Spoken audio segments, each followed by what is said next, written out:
On the evening of February 24, 1978, 25-year-old Gary Dale Mathias was driving four close friends to California's Chico State University for a basketball game.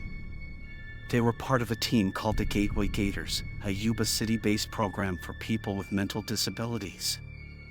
They were due to compete in a week-long tournament sponsored by the Special Olympics, where the winners would receive an all-expenses-paid Hollywood vacation.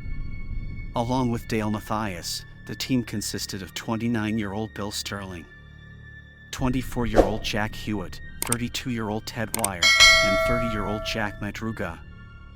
Sterling and Hewitt had been officially diagnosed as mildly intellectually disabled, while Wire and Madruga, despite no official diagnosis, had been accepted onto the team on the grounds that they suffered learning difficulties. Dale Mathias and Jack Madruga also happened to be Army veterans, but while Madruga's service had been relatively uneventful, Mathias's time in West Germany had been anything but insignificant. What little was known of Mathias's childhood, it's clear that he developed severe drug problems while stationed in Europe. The devastating addiction eventually led to a schizophrenia diagnosis. After a medical discharge from the Army, he returned home to Yuba to receive treatment at the local VA hospital. He was known for frequent violent outbursts, many of which resulted in close calls with the police. But by 1978, his demeanor appeared to have mellowed, and the cause was a heavy regimen of psychiatric medications. Mathias's doctors claimed that the key to a successful treatment had been a cocktail of stelazine and cogentin, and the side effects had been minimal. They called him one of their sterling success cases and claimed that he was now more than capable of living a full and unimpeded life. To an extent, this was true. Mathias supplemented his disability money by working in his stepfather's gardening business. He was also an integral member of the Gateway Gators and often drove them to various tournaments and exhibition matches. Although their first game in the tournament wasn't until the following afternoon, Mathias and the boys drove out to Chico State the day before to cheer on the basketball team of UC Davis. After watching the Davis team win, they drove to a nearby Bears market to pick up some snacks. Some of the store's clerks remember their visit well. As Mathias and friends walked into the store less than 2 minutes before they were due to close, they appeared to be sober, in high spirits, and departed the grocery store in an orderly fashion. Shortly after 10 p.m., the clerk then continued closing out the store, having no idea that she'd be the last person to see the 5 men alive. The men's parents expected them home around midnight, but when dawn came and went and the boys were nowhere to be seen, the terrified parents notified the police. Both in Butte and Yuba County, they began searching the route the men took to Chico, but after failing to find anything, they enlisted the help of the local Park Service forest rangers. They fanned out all over the area, searching for any sign of the missing men. Finally, on February 28th, a ranger from Plumas Forest told police that he'd spotted the group's car parked on a deep woods dirt track just off the Oroville-Quincy Road. They fanned out all over the area, searching for any sign of the missing men. Finally, on February 28th, a ranger from Plumas Forest told police that he'd spotted the group's car parked on a deep woods dirt track just off the Oroville-Quincy Road. When officers arrived at the scene, they discovered no signs of a struggle.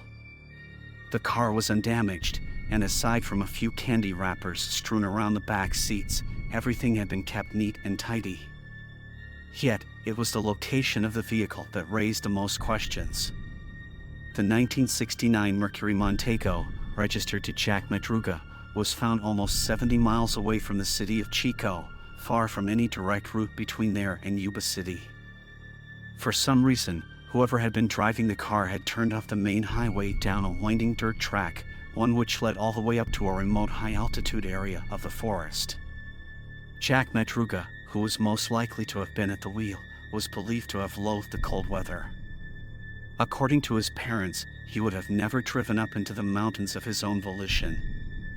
If that was the case, then why had they done so, and why abandon their vehicle when their lack of warm winter clothing would ensure a deeply unpleasant experience? Upon closer analysis of the abandoned vehicle, It seemed as though the car had been stuck in some kind of snowdrift. There was evidence of frantic wheel spinning, probably from where the driver had realized he was stuck and tried to spin the wheels to regain some traction. However, it was also noted that the snows that night wouldn't have been deep enough to completely strand the vehicle, and that 4 or 5 healthy young men would have been more than capable of freeing it. Police then raised the possibility that the vehicle had suffered some kind of mechanical fault. Yet, when they hotwired the car to test their theory, they discovered a fully functioning engine with a quarter tank of gasoline remaining. Madruga's keys were missing, suggesting the men had left the car in an orderly fashion with full intention to return following whatever they had planned. But the questions remained: where exactly did they go and why? After towing the turquoise and white Mercury back to the station, law enforcement discovered something very curious regarding the vehicle's condition. The Montego's undercarriage had no dents, gouges, or even mud scrapes, not even on its low-hanging muffler, despite having driven a long distance on a mountain road. With many bumps and ruts, either the driver had been extremely careful or they had prior knowledge of the road's hazards. Jack Madruga's family categorically ruled this out, saying the only reason he'd have turned off the highway would be due to an emergency. They also added their son would never simply leave his car unwatched and unlocked, nor would he let anyone else drive his car unless, of course, it was under duress. Efforts were made to track the men's movements following their abandonment of their vehicle, but meager progression was quickly hampered by a heavy snowstorm on the day of the search. Just days later, extreme weather forced law enforcement to suspend the search until the arrival of more favorable conditions, meaning alternative avenues of investigation had to be explored. Following a public appeal for information, police received calls from several members of the public, all of whom claimed to have spotted the missing men. The vast majority of these were dismissed as either mistakes or hoaxes. But 2 supposed witness sightings rang eerily true to investigators. A Sacramento man named Joseph Shans told police that on the evening the men went missing, he spent the night at his cabin, which just happened to be in the same area as the abandoned Montego was found. His intention had been to perform a kind of reconnaissance mission, making sure the place was fit for habitation in advance of a week-long skiing trip that he had planned for his family. He drove up in the late afternoon, but by around 5:30 p.m., the snow was coming down so heavily that his vehicle became stuck. Joseph exerted himself heavily in his attempts to get his car moving again. Yet after around a half hour of increasing frustration, he began to feel strange. He felt a shortness of breath, a tightness in his chest, along with an unusual tingling sensation up and down his left arm. To his horror, Joseph realized that he was experiencing the beginning stages of a heart attack. He climbed back into his car, started the engine to provide a little warmth, and then spent the next few hours praying that his symptoms would abate. Thankfully, Joseph survived the night, but suffering agonizing pain which kept him wide awake for the duration. He was too infirm to drive, so his only hope was to ride out the symptoms, then drive himself to a hospital once he was able. However, around midnight, he suddenly spotted the headlights of a vehicle creeping up the track behind him. The vehicle's headlights continued to illuminate the surrounding woods as a small group of people got out of the car. And according to Joseph, they were carrying flashlights, and one of them appeared to be a woman holding a baby. Joseph scrambled to roll down one of his car's rear windows, then called out to the group for help. But instead of running to his aid, the group switched off their flashlights and doused their headlights. Confused and dismayed, Joseph watched as the mysterious group climbed back into their car and continued down the track, past his cabin and deeper into the woods. Later that morning, once the worst of his pain had subsided, Joseph drove until he ran out of gas, then walked 8 miles down a deserted stretch of highway until he reached a skiing lodge that showed signs of life. After knocking on their door, the lodge's occupants rushed Joseph to a nearby hospital, and the route just so happened to pass the abandoned Mercury Montego. He later said that he was almost certain that the deserted car was the same one driven by the group that had chosen to ignore him. But Ted Wire's mother said that didn't sound like her boy at all. Ted had always been partial to helping others, and she once recalled an incident where he rushed a friend to the hospital after they overdosed on Valium. But while this might constitute a glowing review for her son's character, it's also tantamount to a confession. It seems it wasn't just Gary Mathias with a connection to illicit drugs. And although there's no record of any of the others actually using drugs, their proximity to the trade of them might well explain their ultimate fate. The second significant sighting of the men was reported by the employee of a small-town grocery store in Brownsville. She claimed that 2 days after the men disappeared, they stopped by the store in a red pickup truck. The store's owner corroborated the story, claiming the men acted skittishly before departing as quickly as they arrived. The store's owner was also able to produce a detailed list of group purchases, which included burritos, chocolate milk, and soft drinks. Ted Wire's brother later confirmed that his brother had a habit of drinking too much chocolate milk and that he'd been skeptical of the sighting until learning of that particular detail. In his mind, there was no doubt that at least one of the men in the red pickup truck had been his brother. But sadly, the trail ended there, and the next development in the case came with news that no one wants to hear. In early June, most of the high-elevation snows around Northern California had completely melted, and the search for the missing basketball team resumed in earnest. But ironically, it was a civilian that stumbled across the first set of human remains on June 4th. A group of motorcyclists stopped by a trailer maintained by a campsite around 20 miles from where the Montego had been found. There, they found a trailer belonging to the U.S. Forest Service that appeared to have been broken into. The bikers approached the trailer and were immediately greeted by the stench of death. Some suspected a deer had somehow smashed its way through the glass before dying of its injuries on the inside. Yet when they located the source of the stench, they recoiled in horror. It wasn't the body of a deer. It was the body of Ted Wire. 11 miles away from them, where the first body was found, park rangers stumbled across the remains of Jack Madruga and Bill Sterling. Both corpses had been partially consumed by scavenging animals, with their bones having been scattered over a wide area. 2 days later, Nazi worked with a group of volunteers, search and rescue personnel. Jack Hewitt's own father discovered part of his boy's skeleton under a manzanita bush, around 2 miles northwest of where Ted Wire's body was found. The nearby discovery of Jack's shoes and jeans all but confirmed that the skeleton was his. The cause of death for all the men was thought to be hypothermia. Yet despite the authorities expecting to uncover Gary Mathias's body in the days that followed, he was nowhere to be found. Instead, the cops found 3 Forest Service blankets and a rusted flashlight by the road, around a quarter mile from Ted Wire's body. It suggested that Gary Mathias had survived the freezing night, but still wasn't clear why the men had abandoned their vehicle in the first place. As more and more details of the investigation were made public, it became clear that there were much more sinister questions to be asked. As we've already covered, Ted Wire's autopsy stated hypothermia was to blame for his death. But bizarrely, the county coroner also suggested that starvation had contributed to his death. By the time his body was found, Ted had lost more than half his body weight, and his beard suggested he'd survived for a full 13 weeks before finally succumbing to hunger and cold. His feet were badly frostbitten, and there were early signs of gangrene around his toes and fingers. On a nearby table sat some of Ted's personal effects, including his wallet, an engraved ring, and a gold necklace. But there was also a gold watch that none of the men's families could recognize. And Ted's shoes appeared to have been taken from him, most likely before his death. Perhaps even more puzzling was the fact that Ted had never once attempted to start a fire.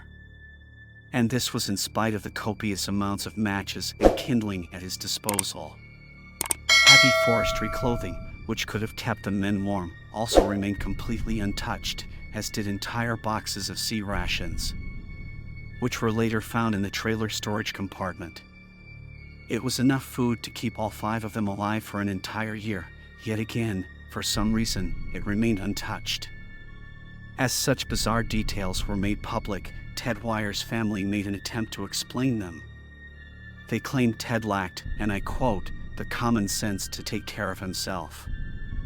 They went on to explain that he would sometimes ask why drivers had to come to a halt at stop signs and once had to be dragged out of his burning bedroom because he was afraid he'd miss his alarm. While tragic, such a mental disability might well explain the nature of Ted's passing. But it soon became evident that he was now alone in the trailer, and that Matthias and possibly Hewitt had been with him. Matthias's tennis shoes were in the trailer.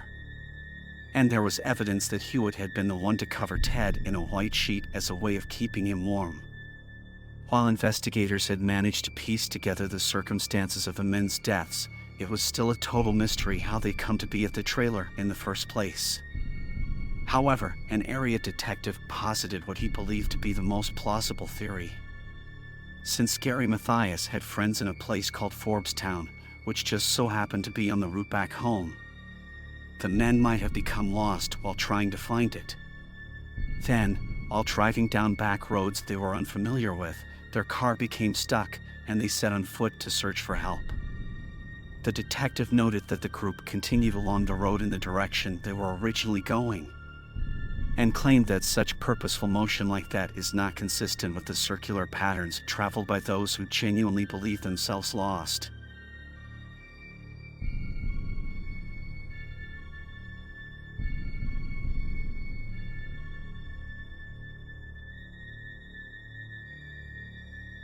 They broke the trailer's window and attempted to survive there for as long as possible. Sadly, for 2 of the men, survival was a bridge too far. But the question remains, what happened to Gary Matthias? And what caused the men to abandon their car in the first place? Some have suggested that the men's disabilities played a huge role in their poor decision-making and that it was an unfortunate but inevitable tragedy brought on by A.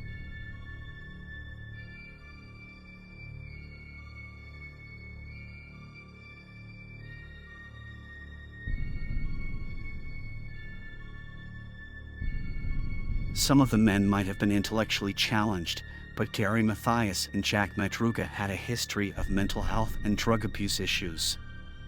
They would have been more than capable of navigating between Chico and Yuba City. And what's more, their military training would have precluded them from suggesting they venture out into the cold on foot with little to no winter clothing. This leaves us with one perhaps irrefutable conclusion. Something scared the men so badly that they'd rather face death by hypothermia than whatever was potentially pursuing them. And not only that, but this mysterious threat kept them contained in the trailer for more than 3 whole months and potentially consumed their dead bodies following a failed escape attempt.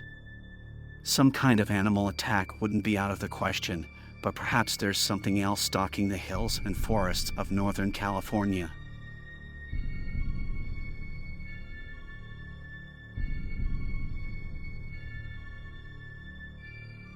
I grew up during the 70s in a little place called Vernon, up in British Columbia.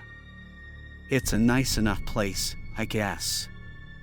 Good place to raise a family. But after scraping my way through high school, I was faced with a sort of bleak future. I didn't really like the sound of working menial jobs around Vernon for the rest of my life, but at the same time, I didn't want to just pack up and leave. I liked Vernon. All of my friends and family were there. But most of the jobs available to me involved punching the clock for someone else. I knew I couldn't listen to some idiot boss or take orders all day. And neither did I want to be a cop or a fireman or anything else that paid good money without a degree. All I wanted to do was work on motorcycles. Only thing was, I didn't have a motorcycle, nor did I have the money to buy one. And minus expenses, I'd be working some crappy McBurger job for 18 months before I could afford even the cheapest of the models I was interested in. And that's my uncle let me know about a logging company up near Lumbee that was looking for workers. I don't know what it's like these days, but it was easy to become a lumberjack back then.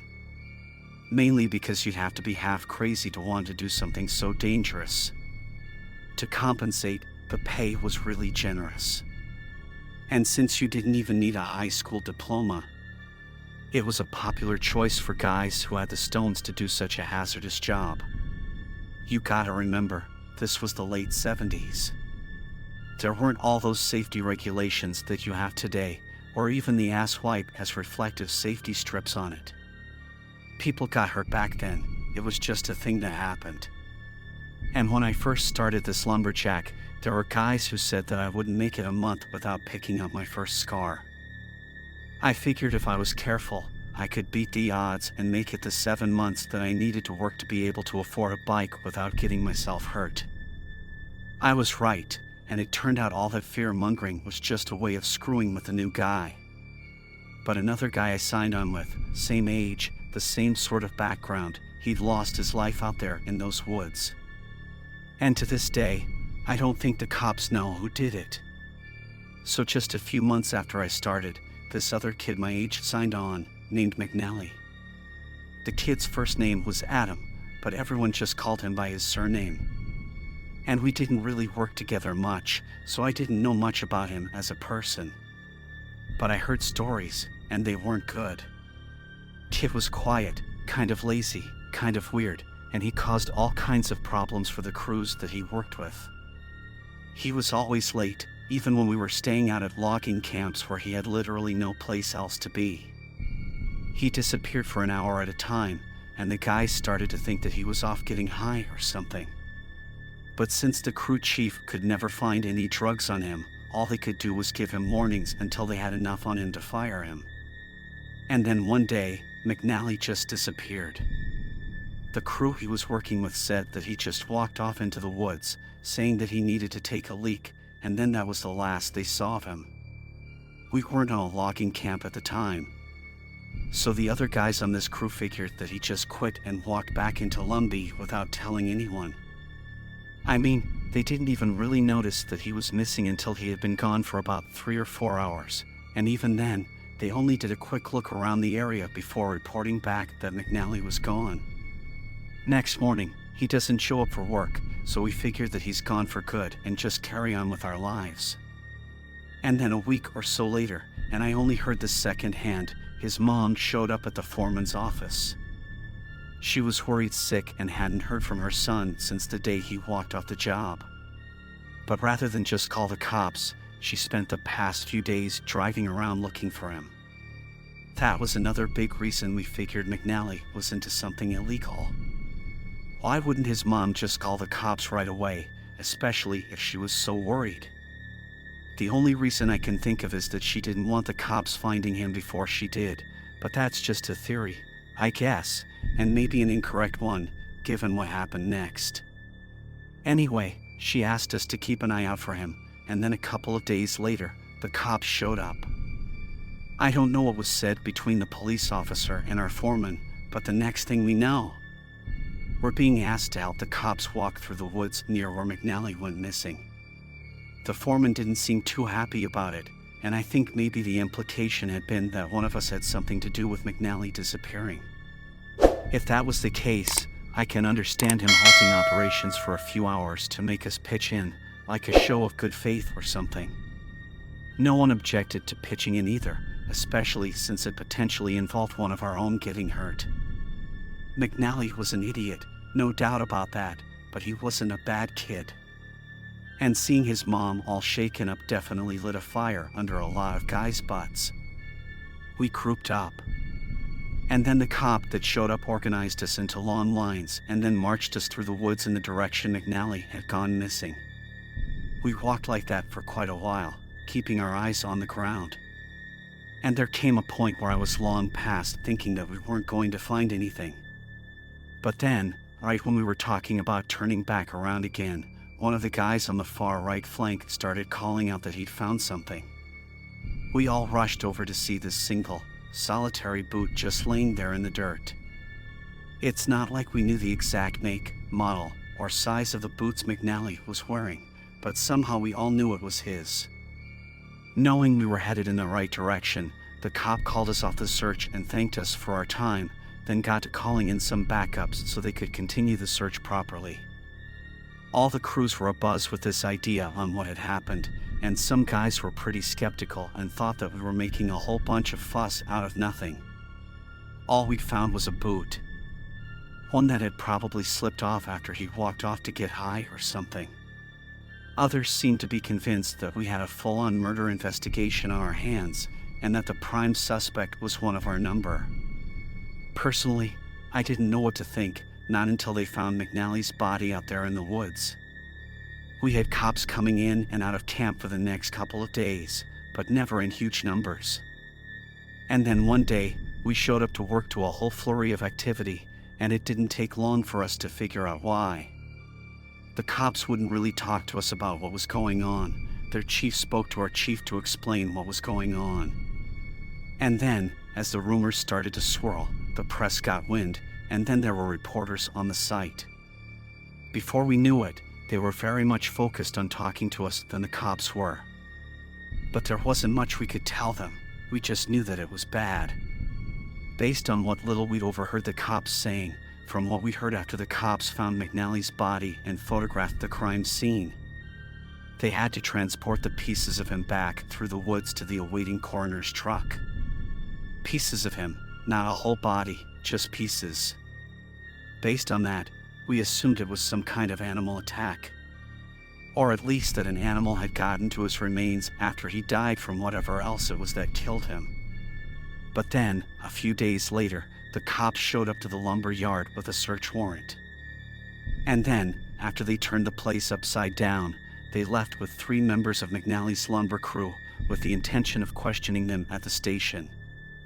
At that point, some of us got to thinking, holy crap, did McNally's crew just get sick of him and decide to disappear him? But the idea seemed insane. He was one more mess up away from getting fired. But if they had a problem with the guy, they'd just tell him to his face. Not take him out into the woods and saw him up like the freaking Lumbee Chainsaw Massacre. And lo and behold, they were released without charge, and they never heard from the cops again. But there was definitely a time when they thought that it was one of us that had killed McNally and that we cut him up with a saw once we were done. But then, after a while, we found out why none of us had actually been charged with a murder. The cops had ruled it out fairly early in. McNally's body had been cut up in pieces when they found it, but it hadn't been cut up like with a chainsaw. His arms, legs, and head had been torn off before being stacked all neatly in a little hollowed-out tree trunk. The last part was all but confirmed by the local cops when they refused to flat-out deny the rumors of how McNally's body was found. Everything else is still a rumor as far as I'm concerned, all unconfirmed. And I honestly hope they stay that way too, because some of the things I've heard since are enough to curdle your blood. I'm mainly talking about things I heard on my last month or so on the job. I stayed on for a while after I bought my Harley, just to squirrel away for some savings so I could move down here to Phoenix. And in that time, I heard a lot of scuttlebutt involving how McNally met his end. I don't want to speculate on what that might have been. I heard some theories that sound a little too disrespectful to the dead, but I'd rather not take part in what amounts to rumor spreading. But I've often wondered what happened to McNally out there. If it was a debt or some other criminal thing catching up to him, or something else entirely.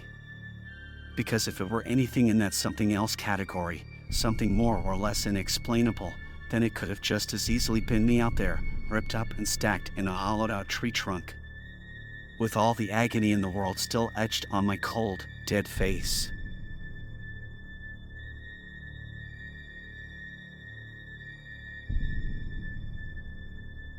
Christmas of 2007, me and my mates were still a bunch of layabouts in our mid-20s. We worked odd jobs here and there, so we weren't complete wasters, but we spent most of our time sitting around my mate's flat, just drinking cans, smoking soap bar, which is cannabis resin, and flicking through the channels on a skybox. One night, we were looking for something half-decent to watch when we came across some Ray Myers thing on the Discovery Channel. For those of you that don't know, Ray Myers was like a less exciting 90s version of Bear Grylls. He'd go all around the world, showing you how to survive in places like the Arctic or the jungle or what have you. It was cracking TV, seeing him eating raw fish or foraging for berries. As we watched, we started playfully arguing over which one of us would be the first to quit if we went on some mad survival trip like that. What started as a stupid argument ended in an actual bet between the two of the lads.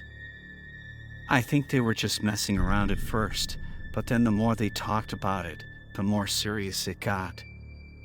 The next thing I heard, they bet each other 100 quid that they could outlast each other out in the wilderness. We were seriously planning some survival camping trip to Wales. Luke and Ben, the two lads who made the bet, wanted to go down to Dartmoor where the Royal Marines train.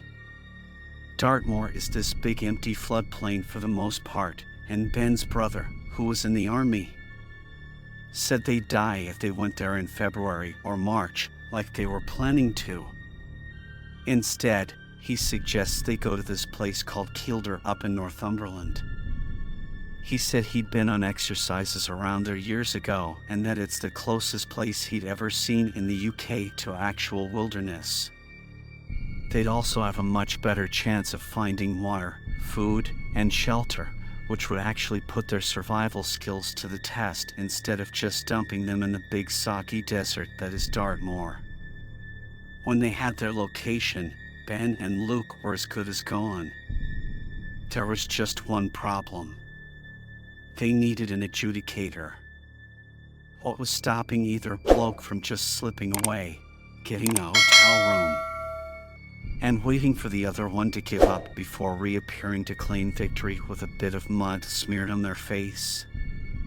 They needed a third, someone to make sure that they played fair, and that someone ended up being me. Granted, they didn't have to talk me into it too hard. I was half keen on the idea anyway, to be honest. But what they really needed was someone to give them a bit of focus.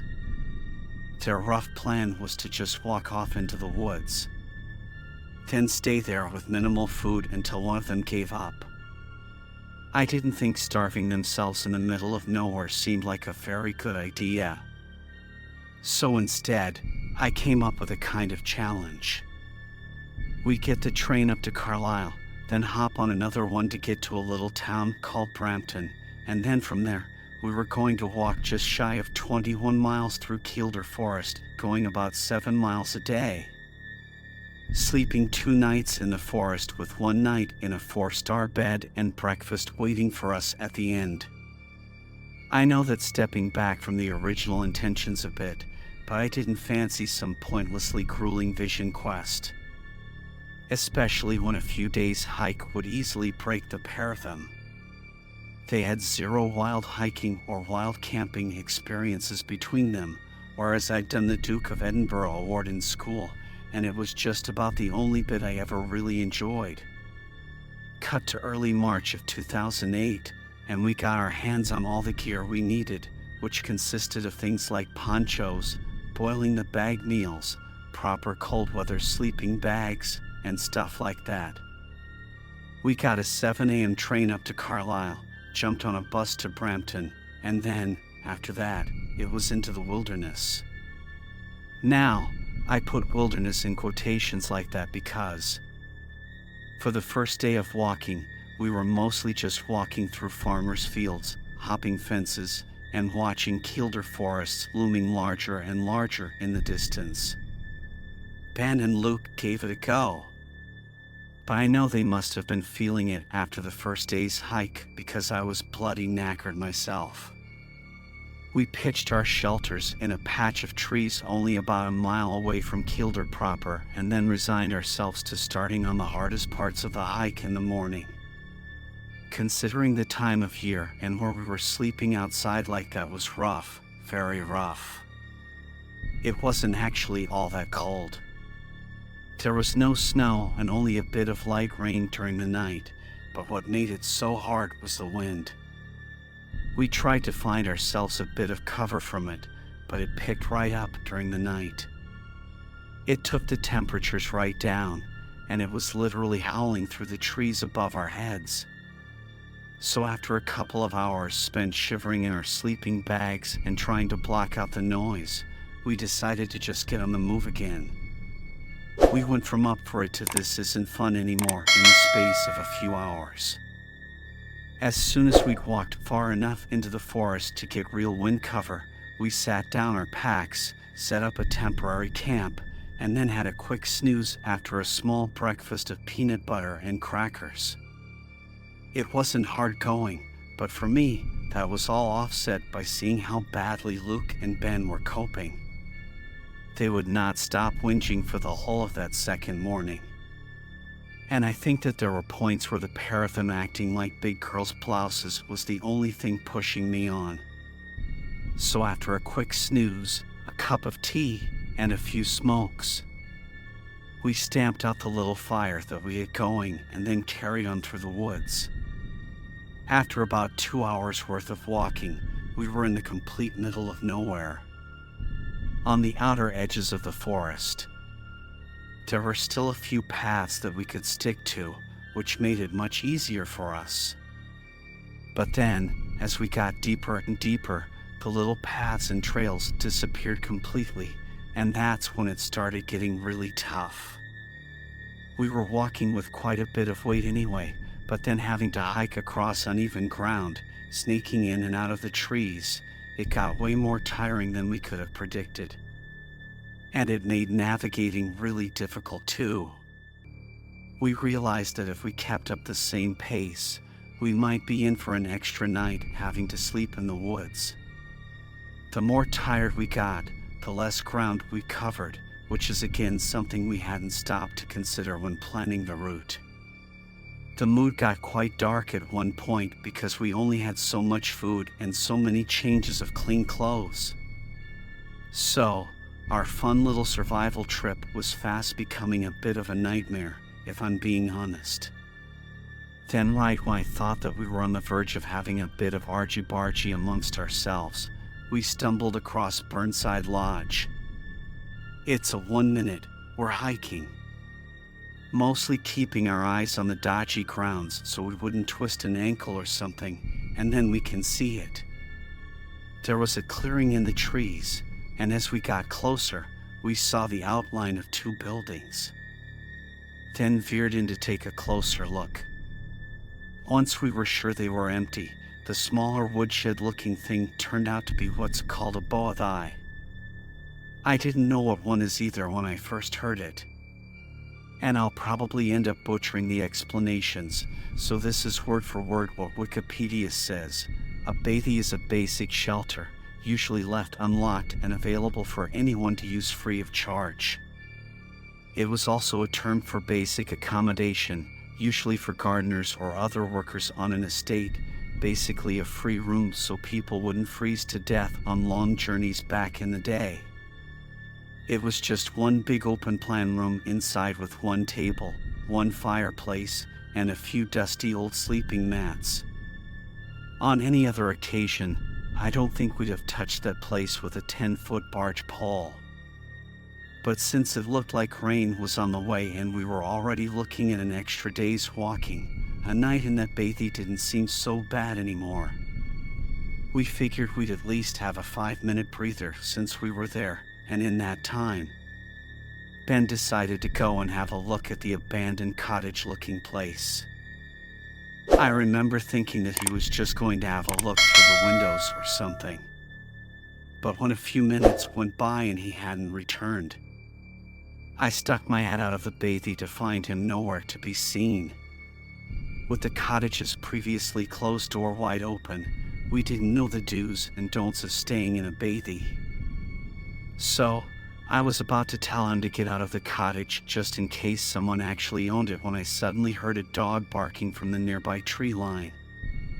The dog's running around, barking its head off, racing to and from a bloke that emerges just seconds later.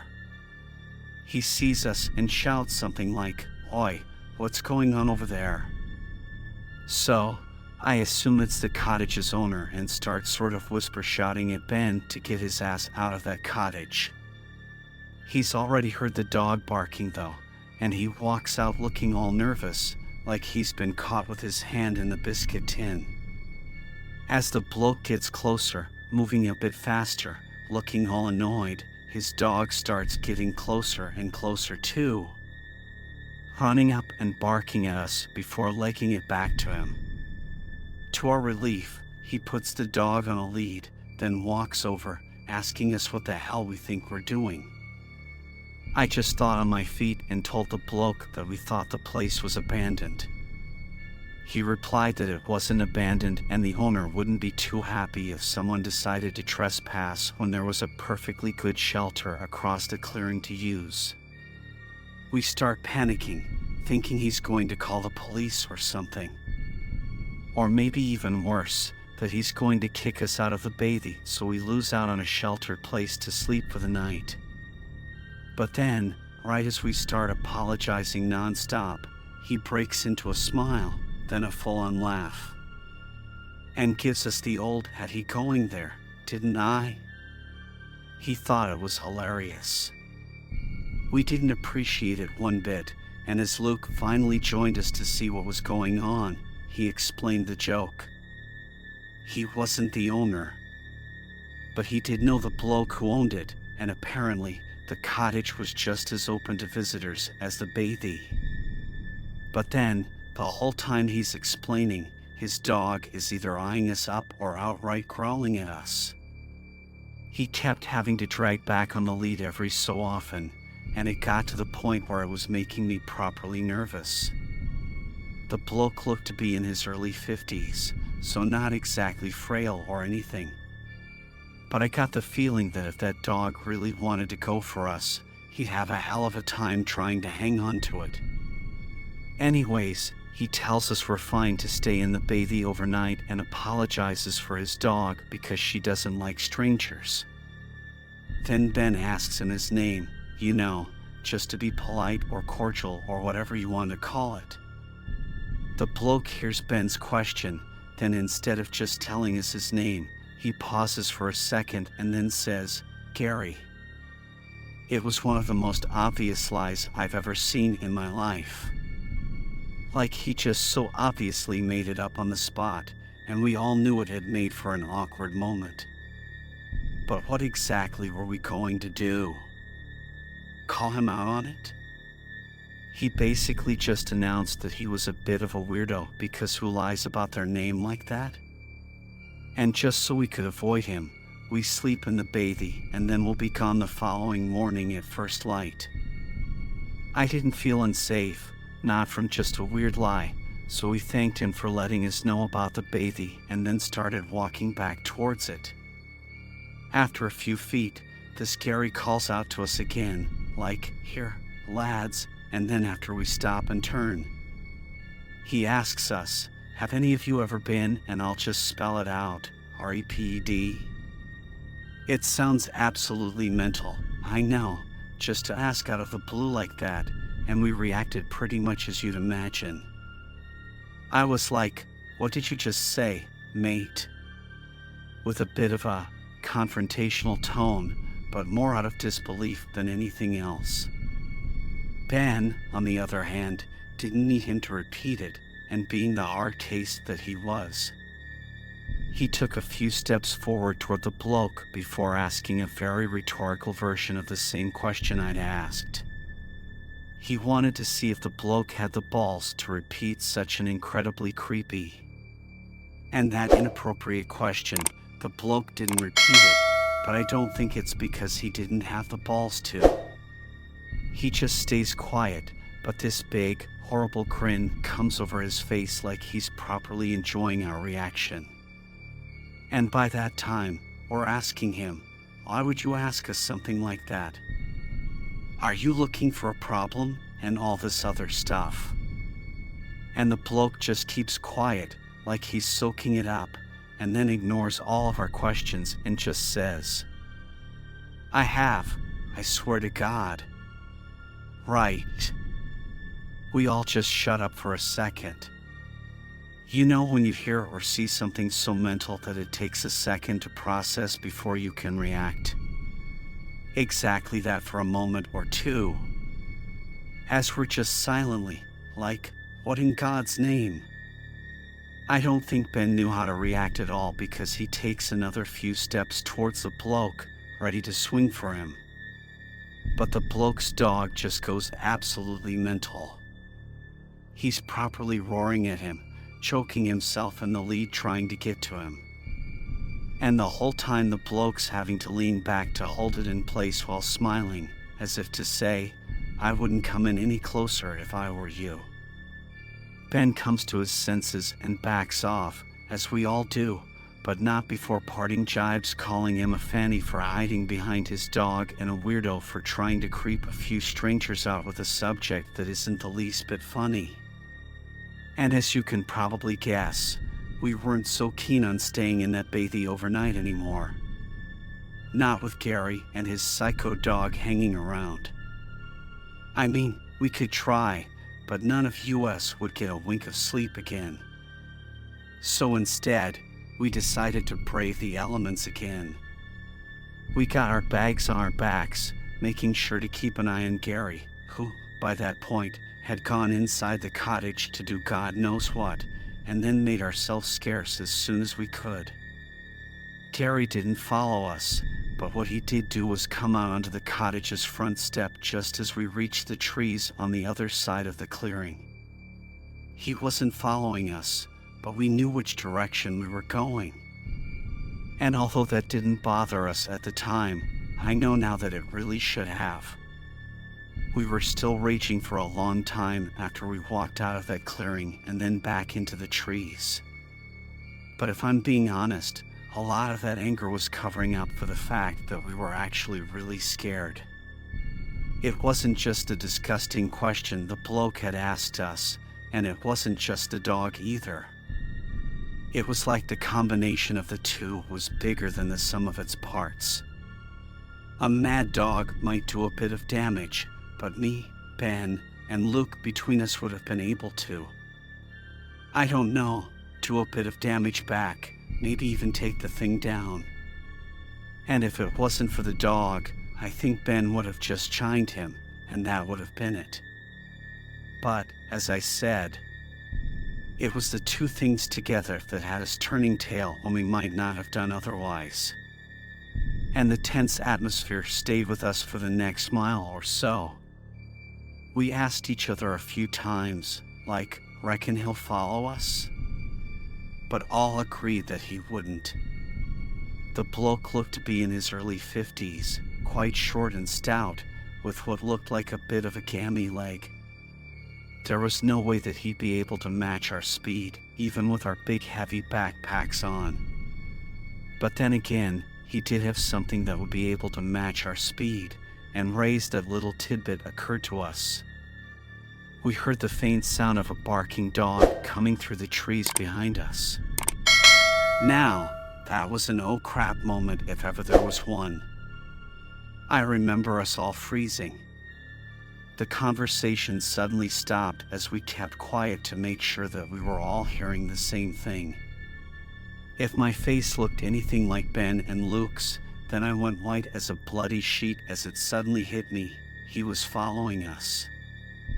And although we'd be able to outrun him, there was no outrunning an angry dog. The sound was still faint at that point. The dog had to be at least half a mile back, maybe a little bit less. So, as frightened as we were, we didn't start legging it right away or anything.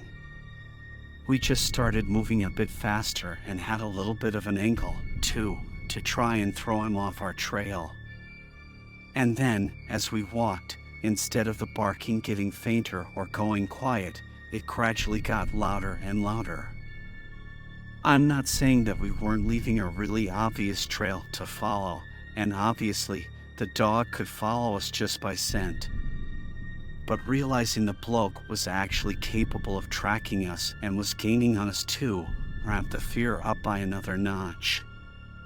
Ben had been able to get a good look at that cottage-looking place, so we had no idea if the bloke had a weapon of some kind stashed away. Best case scenario, he was chasing us with a knife or a bat. Worst case, a machete or an axe. Or absolutely worst case scenario, he had a shotgun or something like that. It was unlikely, but it wasn't out of the question. It's almost impossible to own a gun legally in the UK, but if there's one group that finds it easier than most, it's farmers. Farmers then get targeted for that very reason. That they sometimes have 2 or 3 guns stashed somewhere that can then get sawn off and mostly used in gang shootings and stuff like that. But the point is, it wasn't completely out of the question that he'd have a gun. But obviously, our most pressing concern was the dog. There came a point when the barking was so loud that we broke into a sort of half jog. The only speed we were capable of while wearing our big, heavy packs. We kept running, hearing the barking getting louder and louder. I remember seeing a big open stream through the trees ahead of us. When we reached the bank, we stopped, panting, wondering what we were going to do. It was quite a wide stream, and it looked quite deep in places too, with no other way of crossing it. It looked like we'd have to just take off our packs and then try to float them across while we waited behind them.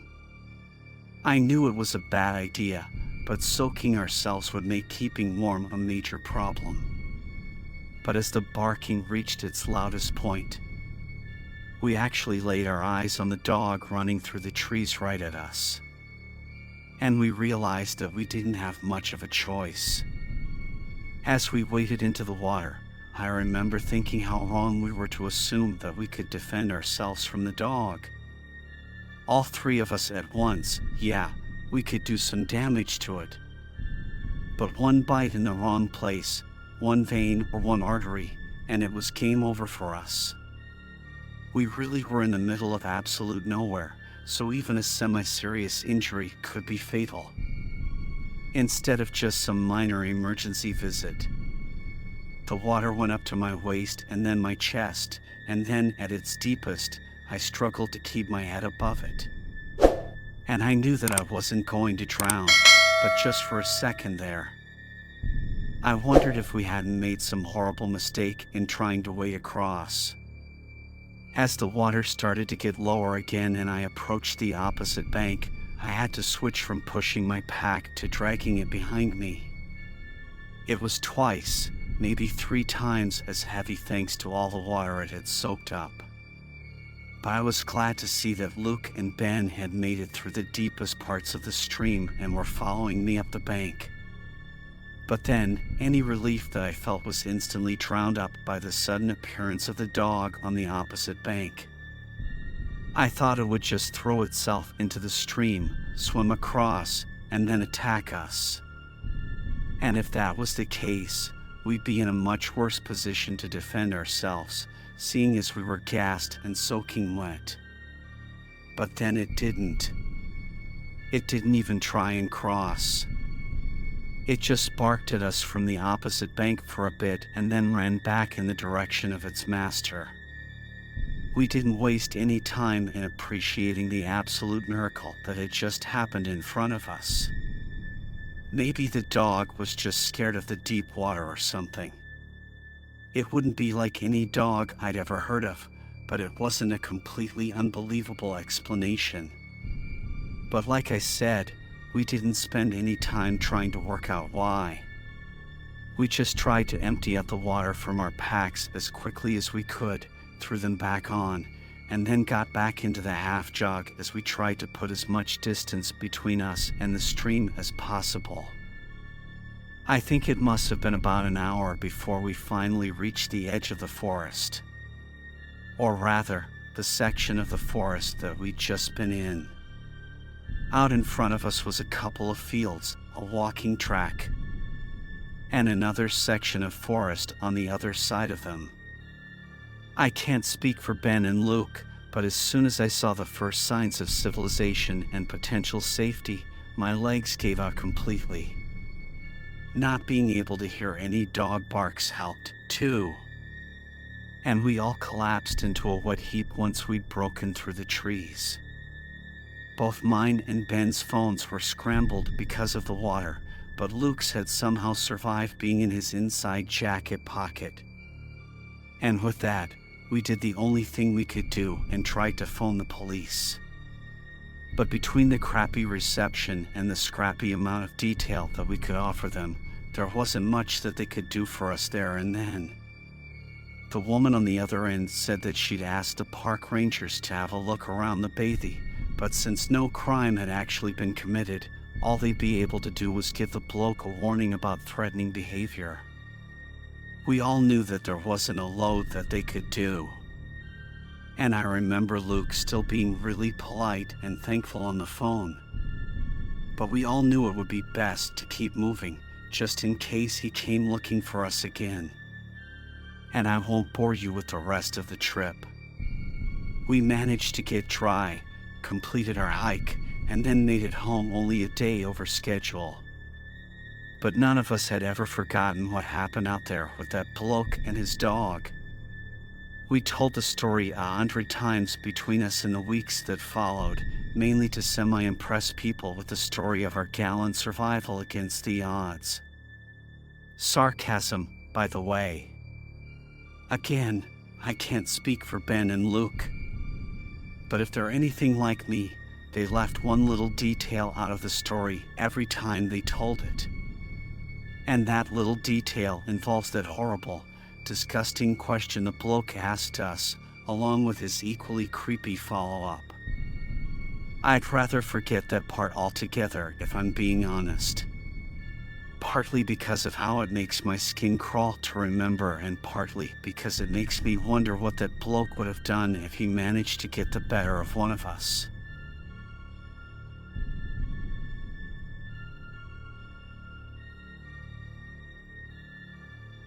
I still remember the autumn of 1984 as if it was yesterday.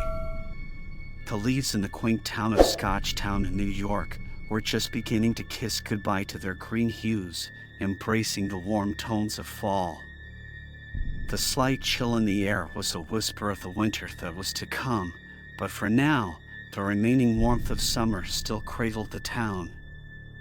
It was around this time that my friends, Brian, Mike, and I, all 16 and brimming with the restless energy of youth, decided to venture into the unknown that lay beyond the town, the dense, enigmatic woods that had always beckoned yet repelled us with its silent, eerie call.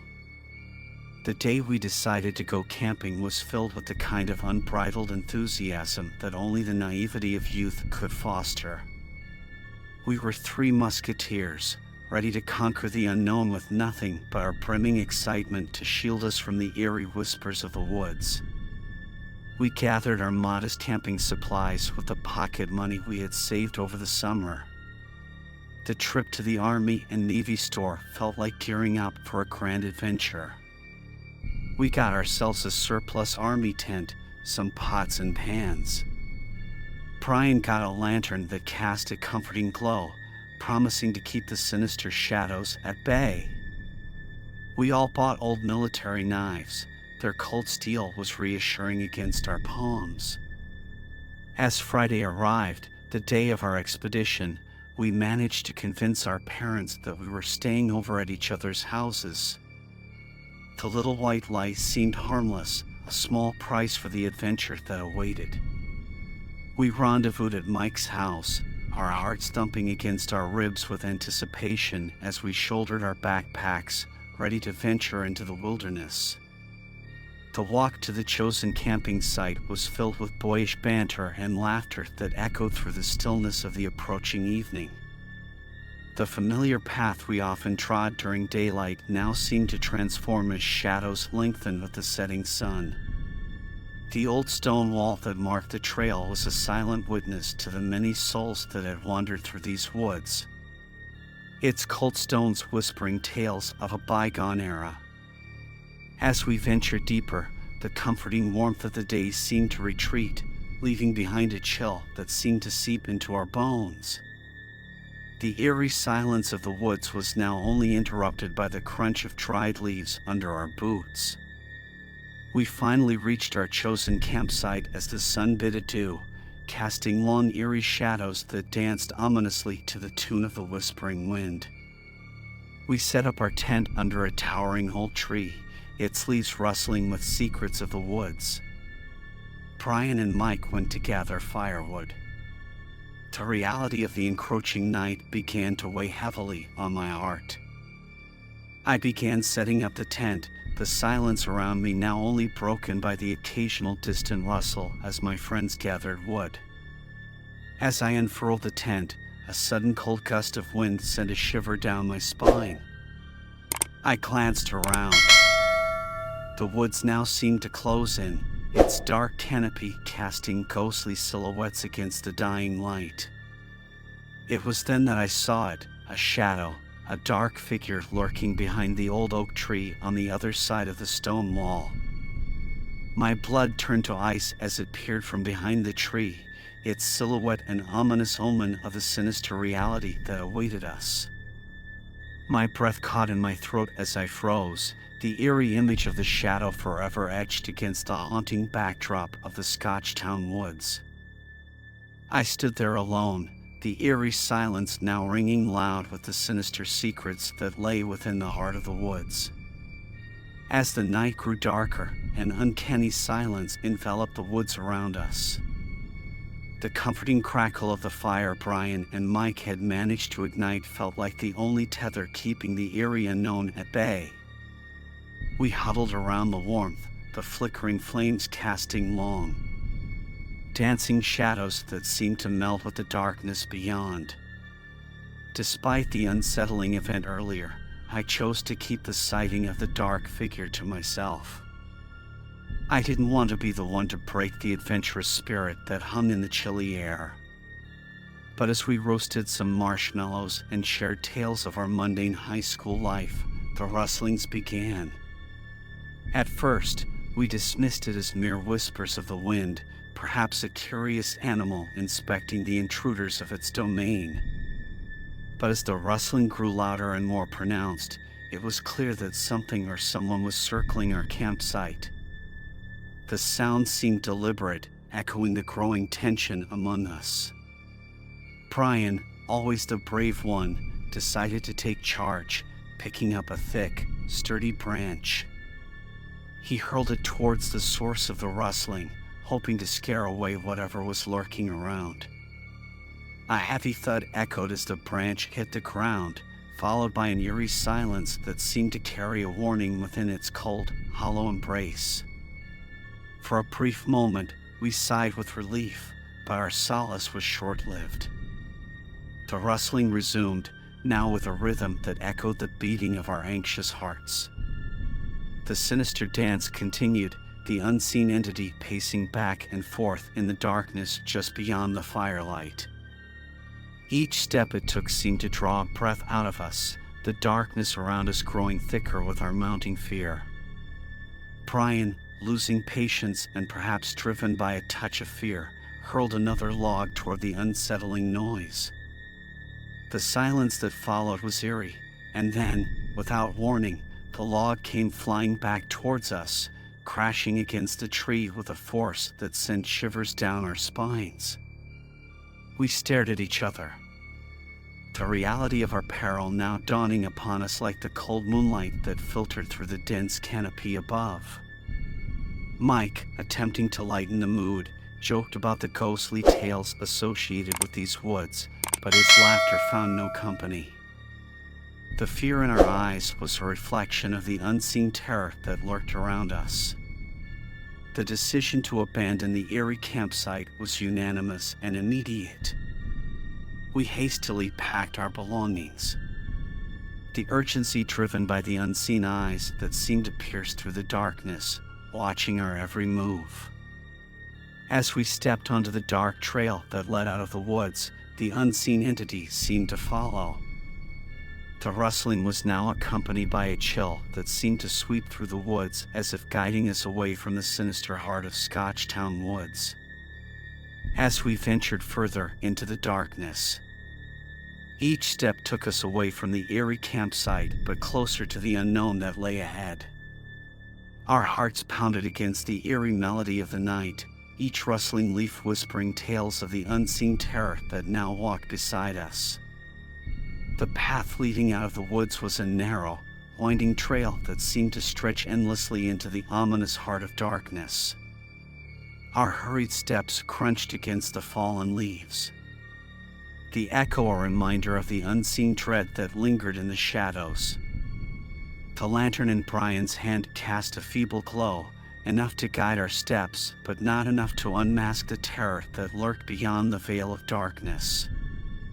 As we paced through the eerie trail, a sinister orchestra played around us, the rustling of leaves, the creaking of branches, and our pounding hearts keeping a rhythm that resonated with the unknown entity that now seemed to walk parallel to us on the other side of the stone wall. The cold wind carried whispers of ancient fears as we pushed forward, desperate to break free from the sinister clasp of the Scotchtown woods. Suddenly, the rustling grew louder, the unseen entity pacing faster as if matching our escalating fear. Brian, in a desperate bid, suggested we sprint as fast as we could, hoping to outpace the unseen stalker. With a deep breath and a prayer on our lips, we dashed through the dark path, the cold wind slashing against our faces as we sprinted for our lives. But the entity was relentless. We could hear it chasing us, its steps a haunting echo in the shadows. Every rustling leaf felt like a whisper of doom, urging us to run faster into the abyss that lay ahead. As we raced through the night, a sinister realization dawned upon me. No one knew we were here. Our little white lie to our parents now seemed like a noose tightening around our necks. The thought sent a chill deeper than the cold night air coursing through my veins. Without a warning, Brian halted his lantern, revealing the dead end that lay ahead. The trail seemed to vanish into a thicket of trees, the darkness beyond almost palpable. Our breaths came out in ragged gasps, the terror now a cold, heavy stone in our chests. The rustling stopped, replaced by a deafening silence that seemed to mock our desperate plight. The unseen entity was now just beyond the stone wall, its presence a shadow of doom cast upon our souls. Suddenly, the silence was broken by a soft, eerie whisper that carried through the wind, encircling us with a chant that seemed to come from the depths of the woods. The chant grew louder, morphing into a sinister hum that resonated with the ancient stones of the wall as if awakening the ghosts of the past. Brian, Mike, and I clung to each other, our eyes wide open against the darkness that now seemed to close in. The eerie hum wrapped around us like a shroud. As the hum grew louder, the ground beneath trembled, the ancient stones of the wall shaking against the wrath of the unseen. Suddenly, a cold, ghostly hand emerged from the shadows, its touch a deathly cold as it brushed against my skin. The world around us seemed to spiral into a void of darkness as the eerie chant reached a deafening crescendo, plunging us into an abyss from which there was no return. The terror of that night was an unseen chain that bound us to the sinister heart of Scotchtown woods, a haunting memory that would forever lurk in the shadows of our past. I'm an icon, man. My girl about a 10. I should fuck her in a Benz.